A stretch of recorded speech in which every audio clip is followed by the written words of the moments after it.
күмән болады, сенімсіздік болады, бұл мүмкін емес, өз-өзіңе деген сұрақтар болады. Бірақ соған қарамастан бел буып келдім. 2 жұманың ішінде, 2 аптаның ішінде кемінде 17 килограмм. Ешқандай спорт залдың қажеті жоқ. Расында менде де сондай ой болды. Мен болды, енді осылай кететін шығармын. Мен бір өзгеріске ұшырамайтын шығармын деген. Минус 27 килограмм за 1,5 месяца. Минус 27 килограмм 1,5 айда. Ойлаңызшы.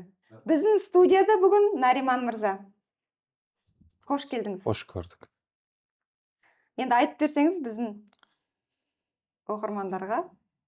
Енді жалпы өзімнен бастайтын болсам, ежелгі салмағым 137 килограмм болды. Енді ол ауыр салмақ. Бұл салмақ өзімнің жеке басыма, денсаулығыма өзінің кері әсерін беретін болды. Енді былай айтатын болсақ, ширманың ар жағында сондай бір қатерлі жағдайларға тап болдым. Кейін өз-өзімді қолға алуға шештім. Өйткені денсаулық бұл аманат, бұл керек. Қазақта бір жақсы сөз бар ғой, 12 мүшең сау болса, қара басын ханмен тең дейді. Енді адамдар көпке осындай нәрселерді жоғалтқан кезде қадірін біледі екен. Сен өз басыма енді ол келіп отыр. Енді біз емдік жолдарын көрдік. Әртүрлі баттар, жаңағы диета деген нәрсеге бәріне өзім әрекетем көрдім, бірақ өкінішке орай олар маған оң жемісін бермеді. Кейін енді біз қазір 21 ғасыр интернеттің дамыған уақыты, сол жаңа Instagram парақшасында жолдасымыз екеуміз қарап отырып жаңағы сіздің парақшаңызға кіріп тіркеліп, сол жердегі жаңағы қатысушылардың аз уақыттың ішіндегі жетістіктерін көрген кезде мен өзімді сол сізге баруды өзім ұйғардым. Басында әлбетте адам болғаннан кейін күмән болады, сенімсіздік болады, бұл мүмкін емес, өз-өзіңе деген сұрақтар болады. Бірақ соған қарамастан бел буып келдім. Бірақ сондай бір ниетпен келдім. Егерде осы жерден, енді бірінші Алла, әлбетте Алла, осы екіншісі жаңа өзімнің әрекетім, үшіншісі жаңа сіздің көмегіңіз деген сияқты. Егерде осы маған оң жемісін беретін болса, мен әрмен қарай осыны ұстанам, әкетем. Егерде кері әсерім болатын болса, мен мүлдем уже сондай бір сенімсіздік деңгейіне келем деп сондай бір немен ойда болдым. Өйткені біраз жерде бардыңыз ғой. Әлбетте біраз жерде бардық, диетаның түр-түрін көрдік, бірақ бұның барлығы кері әсерін берді, денсаулыққа кері әсерін берді. Максимум, мысалы, Гербалаевтың өзін қолдандым, айына 3-4 килограмм, айына. Бұл көрсеткіш емес. Мысалы, адамдар 3-4 килограммды 1-2 күнде тастап жатады. Бірақ кейін жолдасымыз екеуміз келгеннен кейін жаңағы сіз ұсынған тамақтардан, Виджи Хаустың тамақтарын ішіп жеу бастағаннан кейін, қолданысқа алғаннан кейін, жаңағы біз 2 жұманың ішінде ол нәрсе бізге өз жемісін бере бастады. 2 жұманың ішінде, 2 аптаның ішінде кемінде 17 килограмм. Онда сіз қозғалған жоқсыз, бірінші сенбедіңіз ғой? Басында енді біз тамақтан бастадық. Тамақтан бастаған кезде алғашқы 1 жұма менде бір ішкі күрес болды, сенімсіздік болды, бұл мүмкін емес деген сондай бір ойлар болды. Бірақ 2 жұмадан кейінгі жетістікті мен көргеннен кейін менің көзім жетті. Және ол нәрсе маған ұнай бастады. 2-7-де минус 17 килограмм. Сосын тамақ сізге ұнады, Біріншіден енді тамақтарыңызға келетін болсақ, Виджи Хаус бұл өз жеке басым айтарым. Біріншіден тамақтарыңыз өте дәмді, өте сінімді, тойымды. Және былайша айтқан кезде сіздердің тамақтарыңызды мен өзім жеке басым ұнатып жеймін. ұнатып жеймін. Ешқандай химия жоқ, естественный. Басында үлкен біз тамақ деген кезде алдымызға бір табақты елестететін едік қой. Қазір бір шағын ғана бір ыдыс, аз көрінгенмен екі ақ рет, бірақ жеген күннің өзінде адамда бір тоқшылық пайда болады екен. Сосын сіздің бұнда программада сіз ешқандай қиналмайсыз. Ана тамақтар бұрын жеп жүрген тамақтарыңыз ғой, бірақ веган түрінде. Сіз бірінші келгенде ойлаған шығарсыз, мына шөп шәлем береді шығар маған деп. Енді әлбетте басында дастарханды қараған кезде, бірінші рет барған кезде, отырған кезде, дастарханды көрген кезде әлбетте енді жаңағы андай бір ой келді, барлық жаңағы вегандар диетаның бәрінде шөпке ұсынады ғой. Менікі де сондай ма, сіздікі дәл сондай ма деген бір ой келді. Бірақ ішіп жегеннен кейін бұның әсері де басқа, дәмі де басқа да. Роллы да бар, бутерброд да бар дегенсіз. Ең бір плюсы, Veggie House'тың ең үлкен плюсы, адам тамақ жегенде арықтайды да. Ал басқа тамақты жеген кезде бұл жаңағы адам қосады. Ең үлкен плюсы осы. Мен бірінші рет көрдім, адам тамақ жеп, азу деген нәрсені мен бірінші рет көрдім. Ол кәдімгі арман, е? Ол арман. Бұл негізі бәлкім мына эфирдің ар жағында отырғандарға бұл сондай бір не көрінетін шығар. Жаңағы бұл мүмкін емес, ақылға қонымсыз. Бірақ адам оны келу керек, көру керек, істеу керек, жеу керек. Сол кезде ол өзінің қорытындысын жасайды. Бұл ешқандай былай преувеличение емес. Бұл өзім жеке басым. Енді бұл жердегі нәрсе адамда стресс болмайды екен. Физикалық тұрғыдан да, жаңағы психологиялық жағынан адамда ешқандай стресс болмайды. Не бұл? Басыла бастады. Адам тамақ ішеді, күнделікті, осы 2 мезгіл тамақ. Болды. Ешқандай спорт залдың қажеті жоқ. Мысалы, өзім жеке басым 2 мезгіл тамақ ішемін. Құдайға шүкір, күніне 10 мыңнан 20 мың шак менде. Үйрендіңіз, соған үйрендік. Міне уже 1,5 айдан асты ғой, осын қолданып келе жатырмыз. Енді қазіргі салмағым, абсолютно қазіргі уақыттағы салмағым 110 килограмм. 137-ден 110-ға түстім. Осының барлығы 1,5 айдың ішінде. Бар болғаны менікі күнделікті 2 мезгіл тамақ, бар болғаны уақытылы ұйықтау, бар болғаны күніне 10 мыңнан асам қадам жасау. Болды. Осы 3-ақ нәрсе болды. Мен осыдан кейін мен өзім жемісім, результатын көріп жатырмын. Өзім лично жеке басым мен қанағаттанып отырмын соған. Сосын бұлшық етіңіз босаған жоқ? Енді бұл жерде спорт жағынан дегенде біз ешқандай бір качалкаға бармаймыз. Бар жоғы жүреміз. Барып керек емес, стресс алып. Бар жоғы жүреміз, болды. Ең жақсы жері бұл жердегі адамның терісі, бұлшық еті салбырамайды. Ол осы. Әлбетте жаңағындай салмақ тастау. Бұл қазір оның жолдары өте көп. Көптеген жобалар бар, мысалы. Оны да былай сырттай зерделедім, қарадым, зерттедім. Бірақ сонда мен сіздің жаңағы неңізбен методикаңызға тоқтадым. Соны мен қабылдадым. Соны мен істедім. Аллаға шүкір 1,5 айда 27 килограмм. Мен разымын. Сіздерге де разымын, өзіме де разымын. Сондықтан енді айтарым, адам өзін құрметтеу керек, денсаулығын бағалау керек, спортпен дұрыс тамақ ішу керек. Ол тамақ ішу былай тұрсын, оны дұрыс іше білу керек. Және оны өмірлік әдетке айналдыру керек. Бар жоқ осы. Еш қиындықсыз.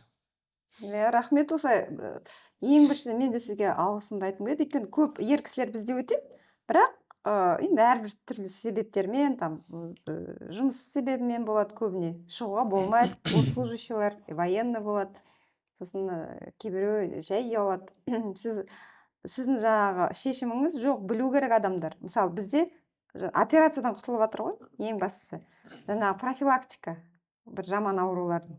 Соны бәрі кетіп қалады ғой, өзіңіз шошыдыңыз ғой, не шыққаны сізден? Енді әлбетте бірінші, екінші этап өте ауыр келді. Негізі екінші этап өте ауыр келді. Өйткені кетті ғой бәрі. Бірінші этап жеңіл, Құдайға шүкір, ешқандай қиналусыз. Енді тамақ деген жаман болушы ма еді? Тамақты ешкім жаман деп айтпайды. Сондықтан оны жедік, алынды 2 жұма біз жедік. Бірақ 17 килограмм тастау деген, өзім таразыға тұрған кезде мен өз-өзімнен шок болдым ғой. Бұл мүмкін емес шығар деп, таразыға бір емес бірнеше мәрте тұрдым да мен. Сондықтан мен көзім жетті. Аллаға шүкір, одан бері жалғастырып келемін. Иншалла оны әрмен қарай жалғастырамын.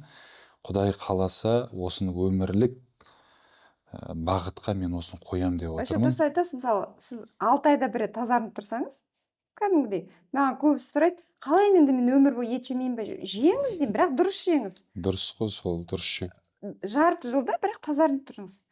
Негізі анау енді 40, 50, 60 жыл паразит жинаған ол шығып кетпейді ғой қазір. Әлбетте. Сосын біз оны қабылдай береміз. Сосын көбісі сұрайды, оны мен қайдан аламын? Мен бәрін жуамын, тазартамын деп. Бірақ ол аз. Сіз оны азан-атырға салу керек. Оның бәрін жаңағы содаға салу керек.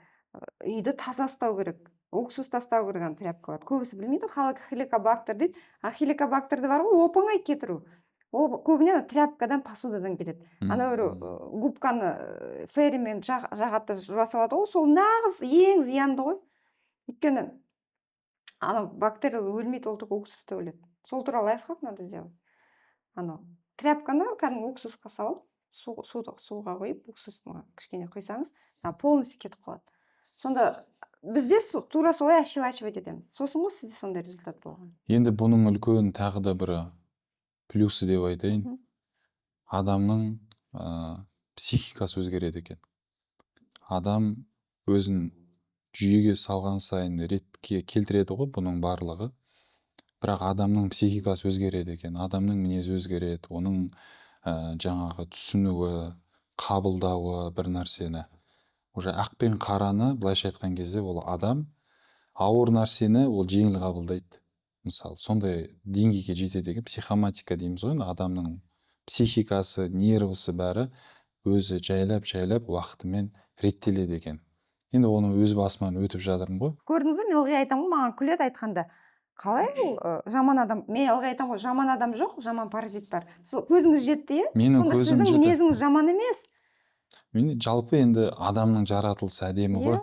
Аллах тағала әрбір адам баласы сондай бір құрметпен, даналықпен жаратқан ғой. Негізі адамның жаратылысы өте әдемі. Бірақ енді қазір міне 21 ғасыр, әлем дамып жатыр. Қазір мысалы дүкендерге кіретін болсақ, қарайтын болсақ, көптеген сондай тамақтары бар. Оның біз түсі әдемі, дәмі тәтті. Бірақ біз оның ар жағында ол қалай істелінді? Оның бізге сонда беретін әсері қандай? Біз о жағын ойланбаймыз да. Қай кезде ойланамыз? Басымызға тиген кезде, ауырған кезде, құлаған кезде, жатқан кезде, осы ретте ғана біз оны ойлана бастаймыз да. Сондықтан жалпы мен өз айтарым, здоровые люди, здоровая нация дейді ғой. Әрбір адам салауатты өмір салтын ұстану керек, өзін жақсы көру керек, дұрыс тамақтану керек. Тамақтанғанның өзінде де дұрыс жерден тамақтану керек. Сондықтан барша мен осы кім мені көріп отыр, барша ер азаматтарды өздерін қолға алуға шақырамын. Сосын анау қарым-қатынаста жақсы болады, иә? Әлбетте. Семьяда да, мысалы, балаларға да, жұбайыңызға да басқаша. Ол өзінің жақсы жағын береді. Енді көбісі оған сенбеуі мүмкін, бірақ оны қай кезде адам оған сенеді, ол өзі келіп, осы этаптардан өткен кезде, осыны өміріне қалыптастырған кезде, ол өзінің оң жемісін бере бастайды. Береді. Просто адам оған сену керек, ниеттену керек, әрекет ету керек. Былайша айтқан кезде, сол кезде ол өзінің жемісін береді. Әрбір нәрсеге уақыт керек, әрбір нәрсеге күтім керек та. Ол нәрсе болса, ол міндетті түрде қалғаны болады деп мен ойлаймын. Сосын нені айтып бересіз? Сізде зиянды көп тамақтар іштіңіз ғой? Енді зиянды тамақтар жегенде көп жедік қой. Сусындардан мына колаға мен өте қатты әуес болдым. Енді мендей кола ішкен адам жоқ шығар деп ойлаймын енді. Өйткені 4-5 жылдай үздіксіз кола ішу деген нәрсе бұл өте қиын нәрсе. Одан кейін жаңағы тамақ талғамайтын болды. Күніне неше ішетін едіңіз коланы? Күніне енді азы 1-2 литр еді ғой. Представьте, 2 литр кола. күніне де ол. Ана паразиттер ана қант қой сплошной. Рахаттанған ғой аналар деген. Енді мен қазіргі Сосын сіз есіңізде ме ана сіз бір рет сізден шықты ғой қара нефть сияқты андай бірдеңе. Сол коланың іздері ғой. Әлбетте енді ол екінші этап негізі өзінің оң жемісін берді. Нағыз қиын өзі сондай бір ауыр сәті осы екінші этап қой. Өзіңіз енді қараған шығарсыз. Жолдасыңыз өткенде ол жай өлең айтып өтті ғой. Өйткені ол сонда көрдіңіздер ме? Айтып отқан қалай зиян. Енді көзіңіз жетті ме? Мысалы сіздің жұбайыңыз өлең айтып өтті. Өйткені ол кола ішкен жоқ. Рас. Кола ішкен жоқ. Кола ішкен жоқ, зиянды тамақ жеген жоқ, соншама тамақ ішпейді. Енді мен көрдіңіз бе, кола, мен газированный нәрсе көп ішетінмін. Негізі мен қара судан қарағанда газированный нәрселерді, дүкендегі жаңағы кола, мола, тағы басқа сондай түрлерін мен жиі қолданатын. Сосын выпечкада постоянно. Сосын мен нанға құмар едім. Нанға құмар. Нан, калорийный тамақ қазір өзі нан ғой негізі. Жареный, жирный сосын. Соған өте мен әуес болдым, қатты әуес болдым. Бірақ содан оның артынан жаңағы мен еще кола ішіп жүрдім де, ол өзі керісінше. Енді мысалы мен қазіргі міне 2 ай бұрынғы сапардың алдындағы суретімді қараймын. Қазір өзімнің қазіргі 1,5 айдан кейінгі жаңағы суреттерімді қарап отырмын ғой. 2 бөлек адамбыз. 2 бөлек адамбыз. Міне қазір фотографияны қойып қойдық. Құдайға шүкір енді. Кәу сіз жаңағы неше жыл бұрын артқа қарай келген сияқты да. Енді бір 27 жыл артқа қайтқан сияқтымыз ғой. 27 килограмм, 27 жыл. Бірақ шүкір, ризамын. Аллаға да шүкірлер болсын. Вижи хаустың осы жаңағы сіздердің осы Аллахта қызметтеріңізге берекет берсін. Разымын. Адам баласын шақырамын. Келіңіздер, көріңіздер, тазарыңыздар. Былайша айтқан кезде алынбайтын қамал жоқ, ала алмайтын адам бар ғой. Сондықтан енді үлкен шайқасы ол өз-өзімен күресу, міндетті түрде өзіңнің нәпсімен күресу, мына іштегі паразиттармен күресу, бойымыздағы біз білмейтін жасырын тұрған дерттермен күресу. Түбі ол өзінің оң жемісін береді. Сосын мен есімде қалған сіздер Әлиханмен келдіңіз жұбайыңызбен. Ол кісі сондай күшті азартпен келді, ой, сіз былай келдіңіз. Есіңізде ме? Өйткені мен қазір айтып берейін. Осылай келдіңіз. Енді Аллаға шүкір, енді мен мыңдаған адам өтті, түрлі адамды көріп жатырмын. Мен таң қалмаймын да. Бірақ финал қызық болды. Әлихан естіді, ол уже что-то ойланып қалды деп. Бір кезде сіз нақты шешім қабылдадыңыз. Жоқ. Ақшаны аудара салдыңыз. Сол кезде аяғымен басып отыр. Енді көрдіңіз ба, мен... Сонда қай моментте сонда шешім қабылдау? Мен еще айттым ғой, кәдімгідей самоуверенно. 20-30 тастай саласыз дегенде, сіз маған біртүрлі қарадыңыз. Не деп тұр маған деп. Ол рас, оңай тамақпен, ешқандай қозғалғың келсе қозғал, қозғалғың келмесе қозғалма. Рахат, күшті тамақпен. Мен айтады ғой, қалай өтеді? Оп-оңай, жатып, өлең айтып. Ешқандай тренировка керек емес, жаныңды қинап. Солай өтеді. Енді қай моментте сеніп қалғаныңыз маған қызық қой. Сосын бір кезде мен адамды білемін ғой, былай адамды қабылдамасаң осылай отырасың, қабылдасаң ашасың. Сол кезде сіздің қолыңыз ашылды. Енді мен расында айтқан кезде енді жолдасым айтты ғой, жүр барып көрейік. Енді ол үйден шыққаннан басталған әңгіме ғой, сізге барғанша дейін. Қайда апарасың мені? Қайда апара жатсың, не үшін бара жатырмыз, мен ондайға кішкене сеніңкіремеймін, бұл мүмкін емес деген сияқты. Может, жаңағы кішкене былай преувеличение бар ма деген. Бірақ жаңағы былайша айтқан кезде енді расында өзім ауырып келдім ғой мен. Қатты. Мен қатты ауырып келдім, енді бұл... Мен бетіңізге айтқан жоқпын, бірақ екеуіңізде өте ауыр халде. Енді мына көгілдір экранның ар жағына мен қандай дертпен барғанымды мен айтпай қойын, бірақ мен расында ауырып келдім, қатты ауырып келдім. Сізге бармас бұрын мен полный обследование медицинский центрге бардым, УЗИ жасаттым, снимок жасаттым. Содан кейін мен сізге бардым. Енді біз барғаннан кейін де бізде бір анализ болады ғой кез Иә, келген әрине. адамда, бұл рас па өтірік па деген сияқты. Врач емес, кафеде қабылдап отыр Иә, деп та. кафеде қабылдап отыр, виджи хаус бұл не деген сияқты жаңағы. Енді таксиден түскен кезде бүйтіп қарадық қой үстіндегі надписке. Екінші қабатқа көтеріліп, жаңа сіздің приемыңызға, қабылдауыңызға кіргеннен кейін көрдік. Сіз тамақтың дәмін көрдіңіз. Иә, біріншіден тамақтың дәмін көрдік, сізбен де кішкене сұхбаттастық. Сосын жаңағы сіз бағасын айтқаннан кейін мен не болса о болсын дедім ғой. Нар тәуекел болса болды деп көзімді жұмдым да мен қойдым барлығын. Болды, мысалы. Бірақ енді келіншегімді сен оны шыққаннан кейін бұл саған ұқсамайды, сен ондай емес едің ғой, жаңағы сен қалай оны аударып жібердің. Мен айттым, енді көп нәрседен өттік қой, осыны да көрейік дедім. Басқа нәрсе, алдыңғы нәрсе ол жемісін бермеді. Мүмкін осы жемісін берер. Міндетті түрде бір ауыртпашылықтың артынан жеңілдік келеді. Мен соған сеніп отырмын дедім.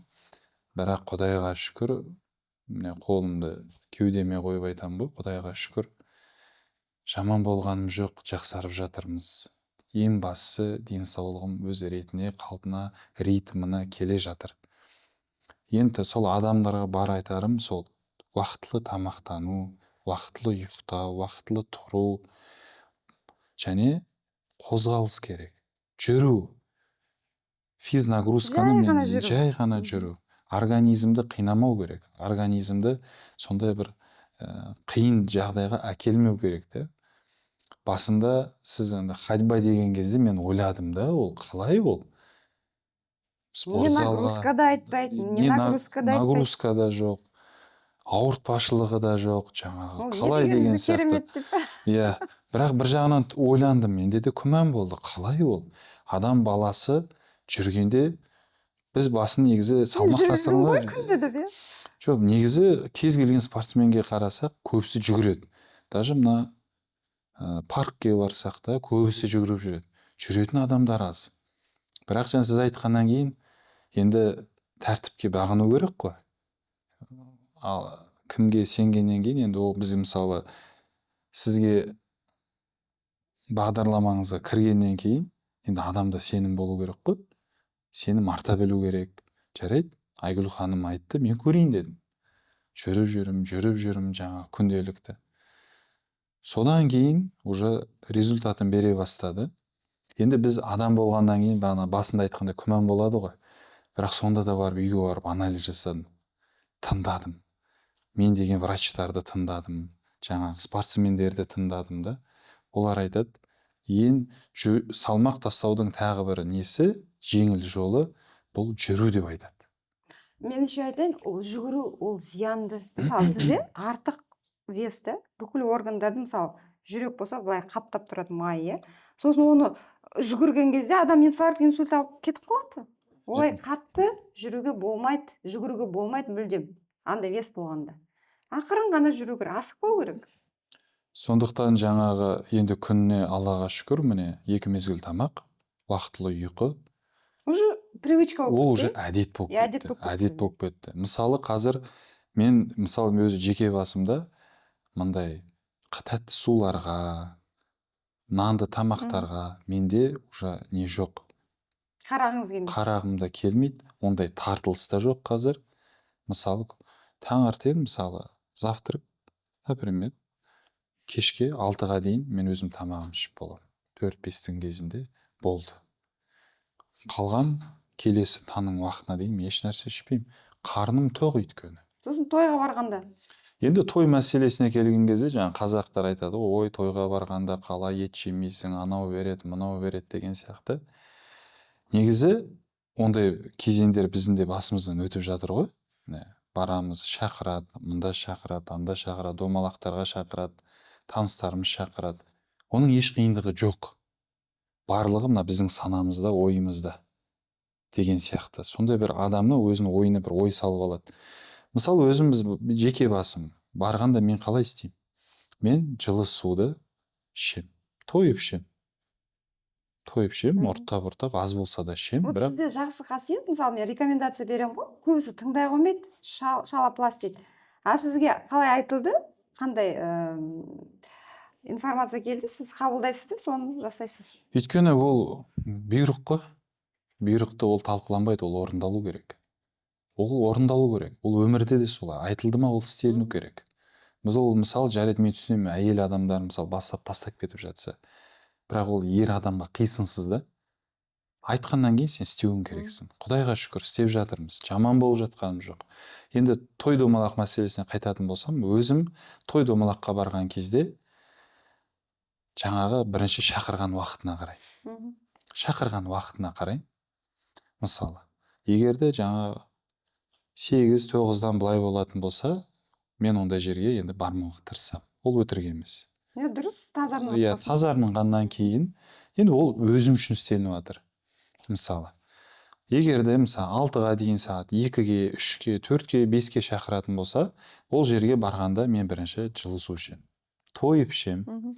Кейін артынан Вот лайфхак тыңдап салатын алыңыздар. жеймін. Қалай тойды Салат жеймін. Ет берсе 1-2 кесек етін жеймін, болды.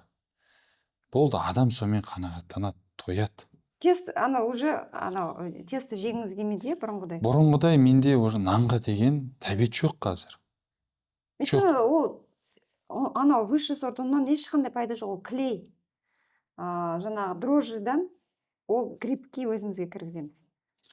Сондықтан оның еш қиындығы жоқ. Оның барлығы ауыр болады, бұл мүмкін емес. Ол қалай бармайсың, қалай жемейсің деген адамның санасында тұрған нәрсе болды. Сіз енді күшті мотиватор болдыңыз. Мен программаны көбісі сұрайды ғой, қалай өтеді ол? Не істеу керек деп. Ешқандай да қиналмайсыз, тамақты ішесіз рахаттанып.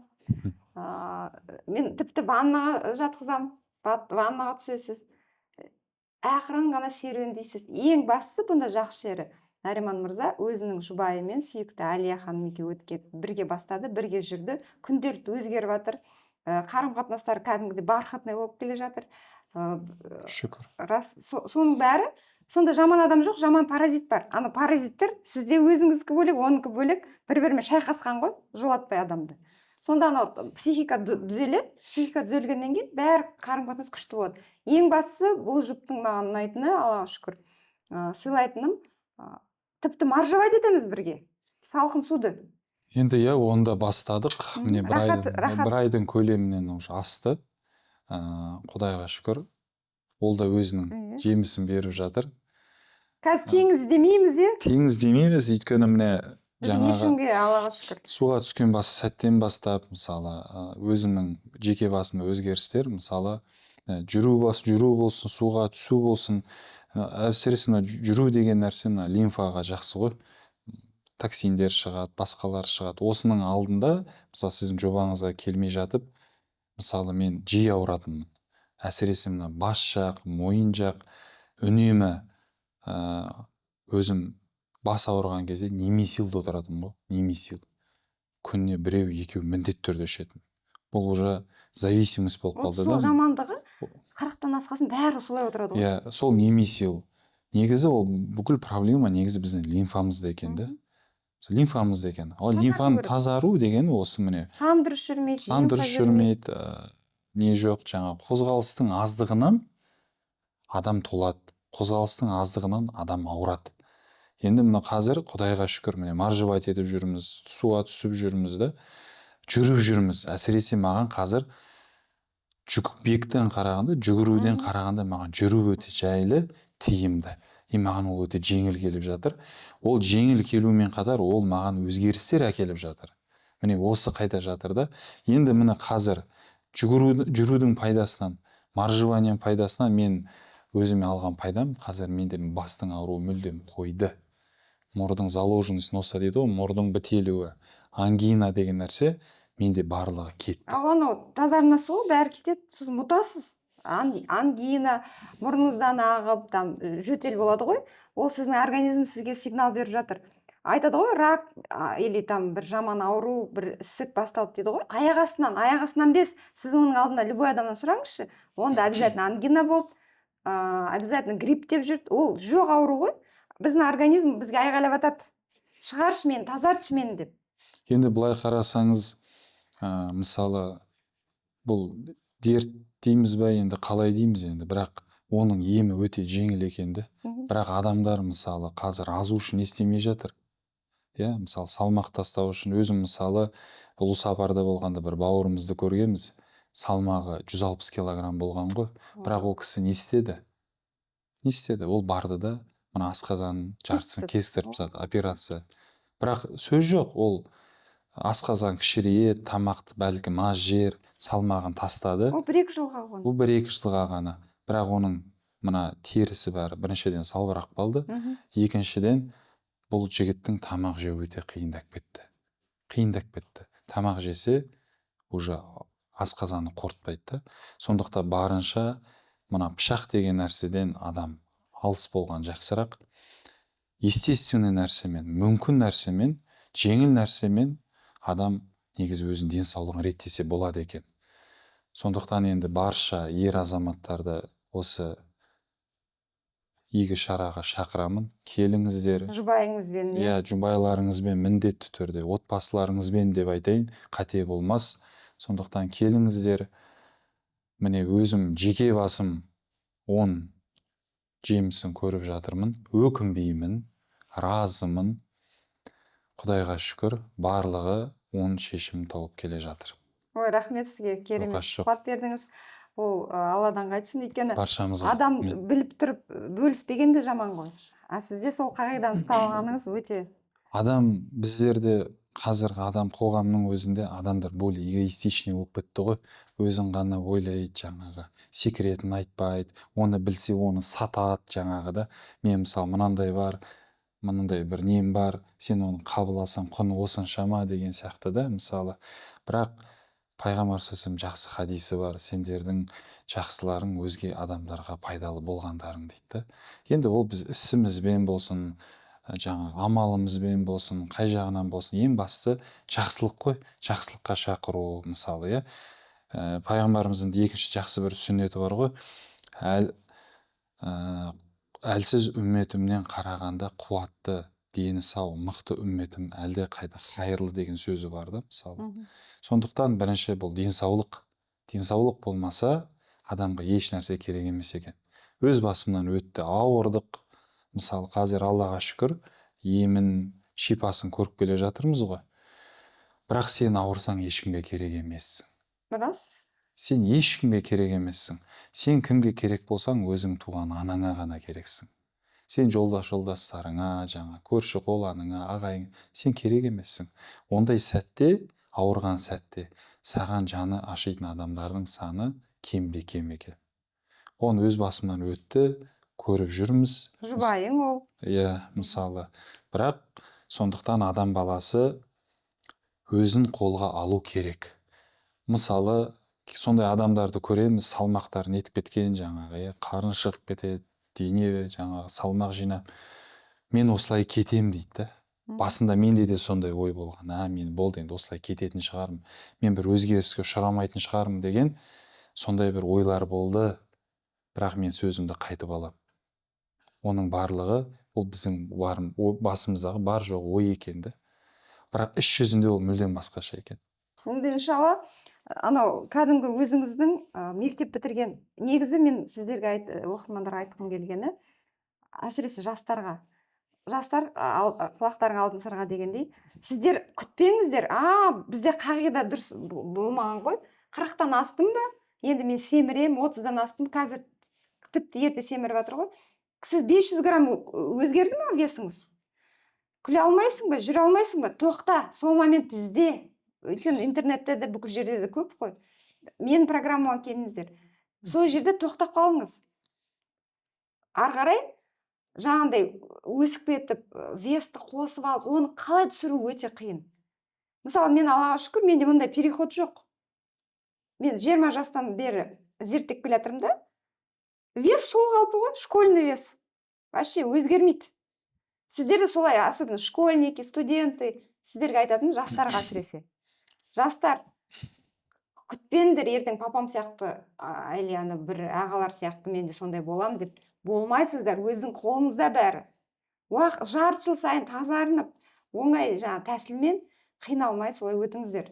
Прям шын жүректен тілеймін. Әсіресе семья құрмағандар тазарынып алыңыздар жаңағы жұбайыңызбен, невестаңызбен, жаңағы қалыңдығыңызбен, өзіңіздің. Қазір сондай парлар маған келіп жатыр. Не айтамын, алдын ала дайындалыңыздар андай бөпені осы өмірге әкелуге. Ол кәдімгі денсаулығы мықты, күшті болып туады. Күтпеңіздер, ана ертең әбден асқынып, маған өкінішке орай көбіне асқынып кеткенде келеді. Бірақ жастарды келіп жатыр. Келесі подкасттарда жастарды да көрсетемін. Сондай ақыл ойы тоқтап, қарап, тыңдап жүрген жастар сіздердің қолыңызда. Мен өзім 20 жастан бастадым ба, айтып отырмын сіздерге. 18 келді ма, 18 жастан бастап жаңағы тазарынып жүріңіздер. Сонда ешқандай проблемасыз рахаттанып өмір сүресіз. Мысалы, бас ауру, бірдеңе дегенді мүлдем білмейміз ғой. Программада өткен өзім, мысалы, организм еще күннен сайын күшті өзгере береді. Мен мысалы бұрын ақырын жүретінмін, қазір тез жүгіремін.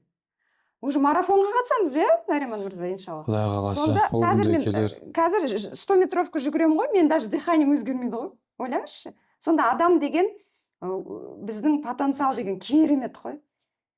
Сондықтан да оңай тәсілмен, Veggie House'ың керемет тамағымен рахаттанып, өздеріңізді сұлу болып, сіз мысалы кәдімгі пластический операция деген сияқтысыз ғой. Қазір бар ғой, ер кісілер пластический операция істеді ғой, білесіз бе? Көздерін кеседі. А сіз как будто операция істеп алған сияқтысыз. Ана ренжімеңіз, мұрында үлкен, века түсіп кеткен. Соның бәрі өзімен өзі өзгеріп кетті ғой. Енді ол Таңғалған шығарсыз да? әлбетте, енді бұрынғы суреттермен қазіргі суреттерімді салыстырамын ғой. Екі бөлек адамбыз ғой. Мүлдем өзгеріс деген феноменальный ғой жерде. Жаңағы сондықтан дұрыс тамақтану керек. Мен осыны айтамын. Аз ішу керек. Алақанға қанша сияды, сонша ғана жеңдер. Мысалы, енді өзіміз қазір енді соған бәрін әрекет жасап жатырмыз ғой. Уақытылы тамақтануға, дұрыс тамақтануға да. Енді жаңағы бұрынғыдай нәрселерге Құдайға шүкір, біз полный уже отказ. Қарағың келмейді. Уже қарағымыз келмейді. Көрдіңіз бе, сонда сіздің привычкаңызбен ана іштегі отырған абжыляндар кетті ғой. Кеткеннен кейін адам негізі кәдімгі сәби сияқты. Мысалы, сәби кола ішпейді ғой. Сәби ішпейді, шашлык бер, сол жемейді.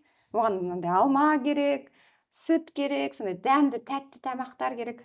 Сосын біз өсе келе, паразиттер көбейе береді, сосын бітті. Енді жалпы енді қазіргі жастарды алатын болсақ, қазіргі жастардың ішетіндері энергетика. Содан кетіп жатыр. Жаңағы тәттіге өте құмар, тәтті сусындарға да құмар.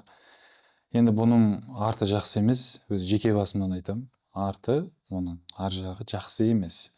Өз басымыздан өтті ғой оның барлығы.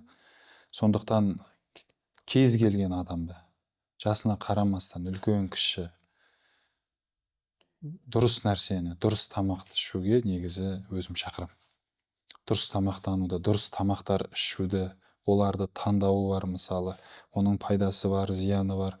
Сол пайда жағын көп қарауымыз керек.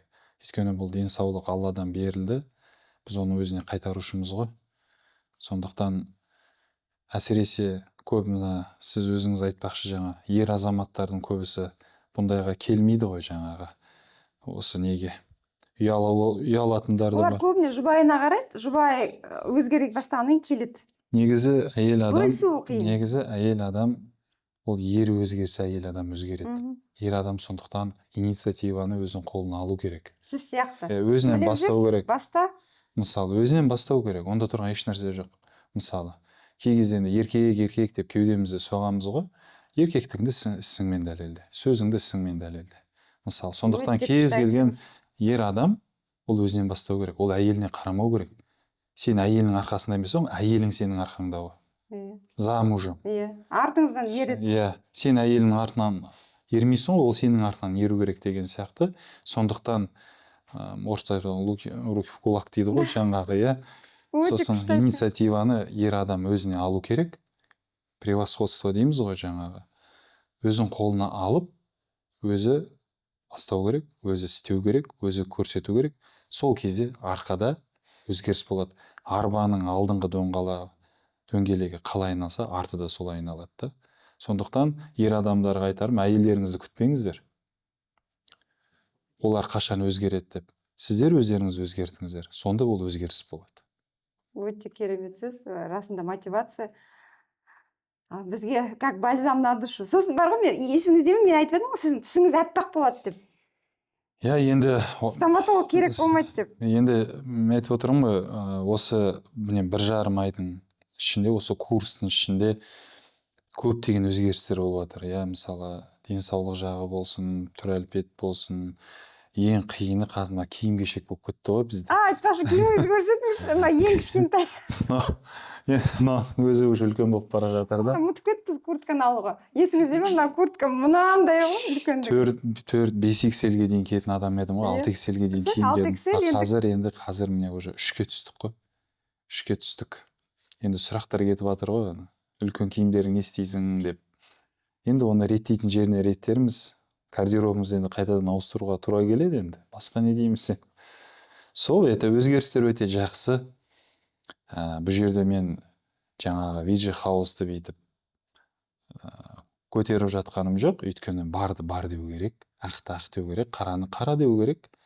Біздерде қалай, мысалы, адам болғаны адам сабырсыз келеді бізде қазір. Олар міне, мен бердім, ақшасын төледім, мен бір жұманың ішінде менде күшті өзгеріс болу керек дейді. Ол олай емес. Біріншіден, әрбір адамның организмі әртүрлі. Мысалы, ол біреуде ұзақ кетеді, біреуде бір орташа темппен кетеді. Мысалы, өзімде бұл процесс тез жүрді. 2 жұмада 17 килограмм деген, ол 3 ұйықтасам мен түсіме кірмейтін нәрсе ғой. Енді міне қазір 110-ға келдік, 27 килограмм. Мен үшін бұл патолог, рекорд, космос, бір сөзбен айтқатын болсақ. Сондықтан бұл жерде біреу не дейді деп қарамау керек. Адам просто өзін жақсы көру керек. Адам өзін денсаулығын қадірлеу керек, бағалау керек, өзін жақсы көру керек адам. Сол кезде адамда кішкене құбылыстар оң жаққа қарай өзгерістер пайда бола бастайды. Сол. Рахмет сізге, осындай керемет бізде осындай сұхбат болды. Каналға жазылып тұрыңыздар, көп бізде қызықты кездесулер болады. Веджи хаустың керемет тамағына келіп, ішіп, бізде балалар өздері жай біздің тамақты ішкенде, кәдімгідей вестар кетіп жатыр ғой. Ешқандай құр тамақпен ғана. Менің каналыма жазылып қойыңыздар. Осындай керемет ақпараттан көріп отырасыздар. Жаңалықтар өте көп. Консультацияға жазыңыздар, инстаграмға кіріңіздер, сонда бүкіл осы отзывтар бәрі бар. Сол бірге керемет болып жасарып, әдемлене берейік. Енді сізде процесс басталды. Сіз енді жасара бересіз күннен күнге, өйткені клеткалар тазарды, керемет идеялар келеді. Сосын қысқа айтып жіберейін, Әлия ханым таң қалды ғой. Ақша кірді, жұмсаған ақшам кірді, қайтып келді ғой дейді өзімен өзі. Ойлаңызшы. Жаңағы бүкіл қарыздардан құтылып қалды. Шүкір, иә. Ашылды. Өйткені қарыздан да құтыласыздар, өйткені миыңыз тазарады, ой келеді, өзімен өзі Алла тағала. Жұбайларыңызбен бір-біріңіз қарым қатынасын күшті түзесеңіздер, үйге бар ғой, ақша деген керемет келеді ғой. Егер сізде қарыз көп болса, ақшаңыз аз болса, доход дұрыс болмаса, тазарыңызшы, қарым қатынасты дұрыстаңызшы жұбайыңызбен. Бітті, миллионер боласыз. Енді адамдар көбісі жаңағы әлемді өзгертеміз деп ойлайды ғой. Адам әлемде емес, адам өзін өзгерту керек. Адам кез келген нәрсені өзінен бастау керек. Сондықтан мен тағы да айтарым, здоровые люди, здоровая нация. Сондықтан адам салауатты өмір салтын ұстану керек. Таза тамақты ішіп жеу керек. Өйткені Аллахта қасиетті Құран кәрімде Аллахтың жер бетіндегі таза нәрселермен қоректеніңдер деген аяттар бар осы тұрғыда. Таза нәрсе жеуіміз керек. Адал нәрсе жеуіміз керек. Сол өзімізді жақсы көруіміз керек. Айтарым сол енді. Рахмет сіздерге де. Кездескенше.